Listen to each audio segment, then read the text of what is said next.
In 2002, the Kaehlers travelled to Cuba as part of a Minnesota trade delegation. From Australian television. Governor Jesse Ventura, a former world wrestling champion, defied the Bush administration's ban on state visits. How far away might we have some normalisation between the countries? Who knows, but this is a nice step. The Kaehlers brought down some of their prize cattle on a plane.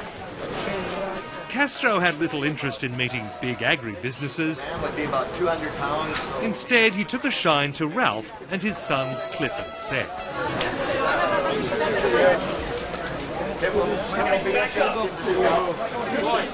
Son una prueba, and they are a proof de que las relaciones van a ser duraderas of the fact that our relations will be lasting relations. y los intercambios irán creciendo, And our trade will continue to increase, porque ya estamos negociando for we are already negotiating con la futura generación with the future generation de agricultores of norteamericanos. American farmers.